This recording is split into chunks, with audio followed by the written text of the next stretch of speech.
Troy walked in halfway through the salad course, laughing like he owned the place, and tossed a set of keys onto the dining room table. My keys. I stared at them for a second. I knew the shape of that fob, black with the chrome Ford emblem. He had taken my truck. My name's Rick. I'm 52 years old. I live in Overland Park, Kansas. I work as a regional sales manager for a mid-sized logistics company. Every Sunday we had dinner here. Dennis and Margie's house was this pristine colonial thing, the kind where the rugs cost more than my first car. Everything was spotless. No scuffs on the hardwood, no clutter on the counters, not even a crooked picture frame.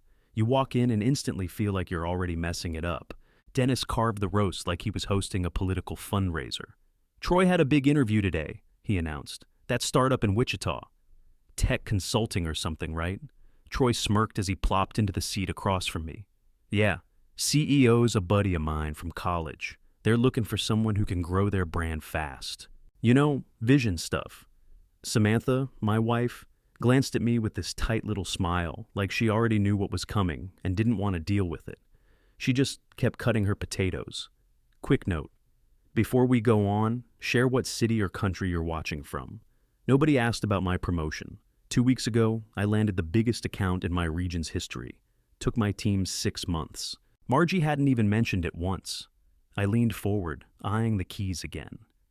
Troy, did you take my truck to your interview? He leaned back, real casual. It was just sitting there. I looked at Samantha. She didn't say a word, just sipped her wine.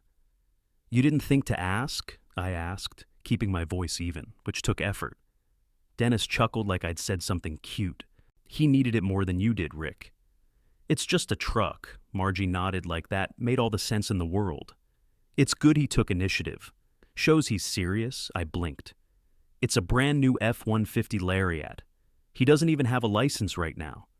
Troy waved a hand. I'm getting that handled. Chill out, chill out. I clenched my jaw and reached for my water before I said something stupid. Samantha still wouldn't look at me. Roast beef, red wine, and the sound of my dignity hitting the floor. Troy leaned back, arms spread like a king. It drove great, by the way. Nice pickup. Smooth ride. I stood up. We'll talk later. Dennis pointed his fork at me. Don't ruin the evening, Rick. I grabbed my jacket. Too late. I didn't go home that night. I drove around for 2 hours with the radio off, just replaying the whole dinner in my head. By the time I pulled into my driveway, I was still gripping the wheel like I was ready to tear it off. That truck meant something. Not to them, obviously, but to me. It was proof. After over 20 years of working garbage leads, chasing cold calls, getting doors slammed in my face, I'd finally landed a $2.8 million contract with a logistics client out of Omaha. It damn near doubled our quarter's numbers. The bonus hit my account 3 days later. I just left the office early and drove straight to the dealership. Black F-150 Lariat. Loaded. Leather, moonroof, heated steering wheel, the works. The salesman looked at me like I was lost at first. Then I handed him the check and he blinked. You buying a loan? He asked. Yep, I said.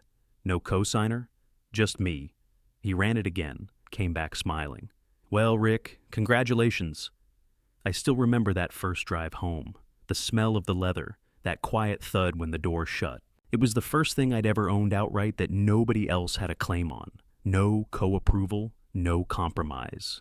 Just mine. That was a month ago.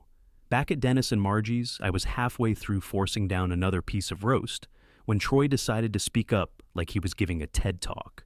Oh, by the way, he said, sipping wine like it was sparkling water, somebody scraped the mirror on the passenger side. Not a huge deal, just cosmetic. I set my fork down. Excuse me? Little scuff. Probably from that tight lot by the interview. I looked around the table. Dennis grunted. Part of helping family, Rick. Accidents happen. I opened my mouth to argue, but then my phone buzzed. I slipped it from my pocket under the table and checked the screen. 2 texts, both from coworkers. Dude, this your truck? LMAO, what's your brother-in-law on? They'd linked an Instagram post. I tapped it. There he was, Troy, grinning like a lottery winner, leaning against my truck in some office park lot. His sunglasses were crooked. One foot was propped up on the front bumper, like he was the owner. Caption read, Thanks to the fam for the new ride. Big things coming. I stared at the screen for a second before standing up and placing the phone face up in the middle of the table. Nobody moved. Troy squinted down at it like it surprised him. Samantha didn't even blink, just looked away like the mashed potatoes suddenly needed her full attention. Margie cleared her throat. He just wants to feel proud, Rick. You've got your success, and he's trying to find his. Right, I said. So I pay for it, he posts about it, and I'm supposed to be, what, grateful? Don't twist this, Margie said quickly. He's trying to build a future. The truck gave him confidence. Confidence? I laughed. It gave me a warning light. Troy shook his head. It was one post. Chill out, man. No, we need to talk about boundaries. Dennis threw his napkin on the table. Don't be dramatic. It's just a truck. I turned to him. It's not about the truck. It's about the fact that none of you thought twice about letting him walk all over me. Oh, come on, he snapped. You think you're the only one who's ever bought a new vehicle? You've got the money. What's the big deal? That is the big deal, I said. I worked 80-hour weeks to get that money. That truck was a reward for years of being ignored, dismissed, and talked over, especially at this table. Samantha still hadn't said a word. Troy leaned back and muttered, Jesus, man. You done? I looked at him and smiled. Not even close. I didn't sit back down. I looked at Troy and said, Show me the damage. He groaned like I'd asked him to mow the lawn. It's not that bad. Let's go, I snapped. He dragged his feet the whole way to the driveway, like a sulking teenager.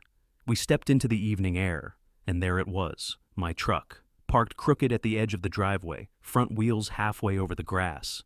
Even from 10 feet away, I saw it, a long, jagged red scrape running across the passenger side panel, wide as my palm and damn near 4 feet long. Not a ding, not a scuff. This was from a hydrant or a pole, metal on metal. Are you kidding me? I walked up to it and ran my hand over the damage. Paint peeled at the edge. It wasn't even dry. Some bits of red still clung to the grooves. Troy stood behind me, arms crossed. Insurance will cover it. I turned and stared at him. The same guy who showed up at our house one night said he just needed $100 until Friday. I gave him $200. He never mentioned it again. And every time, Samantha said, he means well. He's just trying to get it together. I circled the truck, hands on my hips.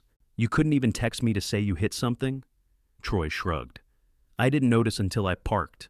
Figured you'd see it. I stepped closer. You wrecked something I worked my ass off for, didn't apologize, and then posted it on Instagram like it was yours. Do you hear yourself? He didn't flinch, just smirked like I was overreacting. That's when it hit me. He wasn't sorry. He wasn't ever going to be sorry. Not about this, not about anything. To him, this wasn't damage. It was just another mess someone else would clean up. Jesus, I muttered, stepping back. You really don't care. He gave a little shrug, like that made him the reasonable one. Inside, the windows glowed with soft dining room light. I could see Dennis refilling his wine, Margie clearing dishes. Nobody came to the door. Nobody cared enough to even ask what the damage looked like. I stared at the scrape one last time. Something shifted in my chest. It wasn't rage. It was clarity. I drove home without saying another word. Samantha stayed behind. I didn't ask why. By the time I pulled into the driveway of our garage apartment, it was close to 10. I parked the truck under the motion light and just stood there for a while, hands in my pockets, staring at that long, ugly scar down the side. The light buzzed above me, flickering once like it might go out. I almost hoped it would, felt fitting. I kept pacing, up the little driveway, down again, past the garage door, back toward the fence. I must have done 20 laps before it settled in. They were never going to respect me. Not Dennis, not Margie, not Troy. Hell, not even Samantha. Not the version of her that sat at that table and let them talk over me. I'd spent years trying to be part of the family, married their daughter, showed up for holidays, helped her brother when no one else would. But to them, I was still just the guy who paid bills and knew when to shut up. Not a person, just a utility. And I was done being used. Next morning at work, I walked straight into the CFO's office. Doug's a good guy, sharp, big-picture thinker. I laid it all out. We've been talking about client-facing visibility for months, right? I said. We spend a fortune branding our freight trucks, but our reps show up in whatever cars they own. He leaned back in his chair. Go on? I pulled out my phone, opened a folder. This is a breakdown. Mileage reports, maintenance records, branding space potential. I ran it against client location visits and our quarterly revenue increases since March. Doug scrolled through the numbers, nodding. You want to turn your truck into a company vehicle? No, I said. I want to turn my truck into the first company vehicle. Prototype the idea. Wrap it with our logo, reassign insurance, move it under the logistics budget. He looked at me, then the truck parked outside his office window. Even scratched up, it still looked sharp. Fuel and maintenance? All under policy. I'll track everything. He tapped the desk. You're serious about this? I'm serious about a lot of things now. He smiled. Let's do it. By lunch, legal had drawn up the transfer paperwork. By close of business, the truck was no longer mine. Registered to the company, corporate plates, new insurance card, maintenance folder, set up with the fleet coordinator. No more personal use. No more family hands on the wheel. I stood in the lot for a second, watching them put the first draft of the vinyl logo on the driver door. It looked good, clean, professional, and best of all, untouchable. It wasn't revenge, it wasn't spite, it was finality. I walked back into the building and felt something I hadn't in days. Relief. The following Sunday, I pulled into Dennis and Margie's neighborhood in my old Toyota 4Runner, the rust-colored one with the cracked dash and the driver's side mirror duct-taped on. The same one Samantha begged me to get rid of 2 years ago. It coughed a little when I turned it off, like it was protesting the trip. I grabbed the manila folder from the passenger seat and walked up the driveway. Inside, the house smelled like pork roast and candles, some spiced apple thing Margie probably picked up at a boutique store just for the occasion. I wiped my boots on the rug, even though I wanted to drag in a little dirt on purpose. Samantha was already in the kitchen, helping Margie plate everything. She didn't look at me, didn't ask why I didn't bring the truck. Troy was on the couch, scrolling his phone. He looked up when I walked in, gave me a half nod, then went back to whatever influencer garbage he was watching. Dinner started quiet. We all sat around the long, polished oak table, the same one where I'd been ignored and talked over for a decade. Dennis cleared his throat. Where's the truck? I cut into the roast. Not mine anymore. He blinked. What do you mean it's not yours? Samantha froze mid-scoop of mashed potatoes. I transferred ownership to the company, I said. Truck's a work vehicle now. Not for personal use. Margie dropped her spoon. It clattered against the plate. Troy sat up. You what? I calmly chewed, wiped my mouth, then reached into the folder and pulled out the document. Set it on the table between the rolls and the butter dish. Signed and sealed. It's official. Troy grabbed the paper and scanned it like it might be fake. Are you serious right now? This is insane. Margie reached for her wine. Rick, sweetheart, you didn't have to go that far. Dennis narrowed his eyes. So now you're locking your own family out of your success? That it? I shook my head. No, I'm just tired of watching people confuse generosity with permission. Samantha looked at me like she didn't recognize the person talking. Why didn't you tell me? You didn't ask? Troy tossed the paper back onto the table like it was toxic. You're punishing me. I laughed under my breath. No, Troy. I'm protecting what's mine. That's what adults do. He opened his mouth again, but I cut him off. Let me be clear. That truck will never be parked in your Instagram again. It'll never be used to impress your fake job prospects or help you feel important. It doesn't belong to you. Hell, it barely belongs to me. It's company property now, so don't even look at it. The room went dead silent. Dennis leaned back in his chair, arms crossed. Petty move, Rick. Maybe, but it's done. Margie looked heartbroken, like I'd just canceled Christmas. You're making Troy feel unwanted. I looked at her and didn't blink. He is unwanted, by me. Samantha finally spoke again, voice low. Rick, this feels cold. I pushed my plate forward. So did watching my work get used like a free rental without a second thought. No one spoke after that, just the quiet clink of silverware and Margie dabbing at her eyes with a cloth napkin. I didn't care. Not anymore. Dennis slammed his hand on the table so hard the salt shaker tipped. This is what you want? To blow up the whole damn family over a truck? I didn't flinch. No, I'm done letting your golden boy treat me like a doormat. Troy pushed his chair back with a loud scrape. You think you're better than me, huh? Just 'cause you make some money and drive a fancy truck? I looked straight at him. No, I think I'm better than someone who mooches off everyone around him and calls it love. Samantha stood halfway, like she couldn't decide if she wanted to leave or slap me. Rick, stop! You're making it worse. I turned to her. I've paid your brother's rent. Twice. I covered his utilities in Wichita. Remember when he said he needed a bridge loan and never paid it back? She looked down at her lap. I referred him for 3 jobs. 3. He showed up late to 1. No, showed the other 2. Your parents said he had anxiety. You know what I had? An ulcer? But I still worked. Still showed up. Margie started crying for real now. Why are you doing this here? Because this is where it always happens. Right here at this table, where he's the center of attention and I'm just the wallet in the corner. Dennis stood up, face red. You better watch it, Rick. Keep this up and there'll be consequences. I stood too. Keep it, he blinked. Excuse me? Keep your will. Keep the house. Keep whatever inheritance you think I give a damn about. I tucked the paperwork back into the folder and slid it under my arm. I already got what matters. I've got dignity. You can't inherit that? Samantha whispered. Rick. I didn't look at her. I walked toward the front door and pulled it open. The fall air hit me like a reset button. Cool, sharp, honest. Behind me, I heard Dennis mutter something about ungratefulness. Margie's sobs got louder. Troy called me a joke. I stepped outside and let the door close behind me. Didn't slam it, didn't need to.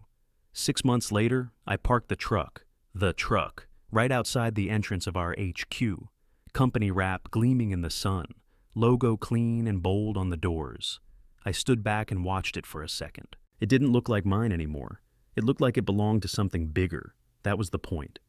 Looks expensive, the new guy said behind me. Not to me, I said. Company pays for gas, maintenance, everything. He nodded, then glanced back at me. You've been here a long time, huh? 21 years, I said. Started in inside sales, back when we had 4 clients and a broken printer. Now I'm director of client ops. He let out a low whistle. Damn! I walked him over to the truck and pointed out the branding specs, the trunk space design, the on-site display boards we kept in the back for pitches. You'll be driving one of these in 6 months if you keep at it. He laughed nervously. Man, I don't know if I'm built for all this. I looked at him. Don't let anyone take your wins from you, kid. Ever his eyes met mine. You speaking from experience? I just smiled. Work felt different now, tighter, focused. I stopped staying late just to prove I deserved to be in the room. I was the room now. And I stopped explaining my worth to people too stubborn to see it. Samantha and I were in therapy. We went once a week. Mostly quiet, awkward sessions, but she showed up. That counted for something. She never asked me to backpedal, never defended her brother again either. She'd started hearing herself when she did. And she didn't like what she heard. We were rebuilding. Slow, careful, but real. Troy hadn't called me once. Word was he'd picked up a sales job at a hardware store out in Gardner. Some little chain with bad Yelp reviews. I didn't care enough to confirm it. I had no plans to step back into that circus. I'd stopped handing out pieces of myself just to keep the peace. I didn't owe anyone anything. Not anymore. Now, I earned everything I had. And for the first time in my life, I wasn't apologizing for it. The stakes were just about done when Kyle, the new hire, leaned back in one of the patio chairs and wiped his hands on his jeans. He nodded toward the driveway. Your in-laws still mad about the truck thing? I shrugged. Probably. Doesn't matter. They don't get a say anymore. The grill hissed behind me as I flipped the last ribeye. We were out back at my new townhome. 2-bedroom, corner unit, quiet little street in Olave. No family strings, no shared mortgage, just mine. The guys from work were good company. Kyle, Jenna from client accounts, Victor, who used to be my manager back in the day. We cracked a few jokes, passed around paper plates, and didn't say a single thing we didn't mean. I liked that. Samantha brought out a 6-pack and set it on the patio table. Didn't say much. She just nodded at me, then Kyle, then went back inside. She was quieter now, more observant, less performative. She'd stopped trying to fill every silence with excuses. That was the first real change I noticed between us. After dinner, everyone said their goodbyes and filed out. I walked them to the gate, slapped backs, and promised to bring lunch next week. When I came back out, the grill was cooling and the sky had dipped into a soft orange. I sat down with a cold beer and watched the rooftops catch the last bit of light. For once, it was quiet in a way that felt earned, not empty. I pulled out my phone, scrolled past work emails, and tapped on Keith's name. My real brother. We hadn't talked much lately. Nothing happened. We just drifted like people do when life takes over. But I still remembered the time he helped me replace a blown radiator in the snow. Didn't even ask why I hadn't called a shop. Just showed up.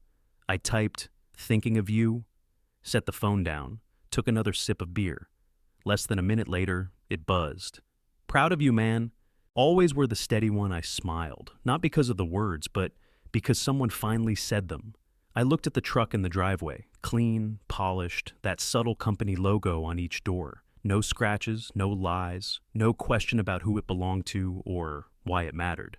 That truck used to feel like a prize I had to defend. Now, it was just a part of my life. Like everything else I chose to keep. And for the first time in a long damn time, I didn't feel like a placeholder.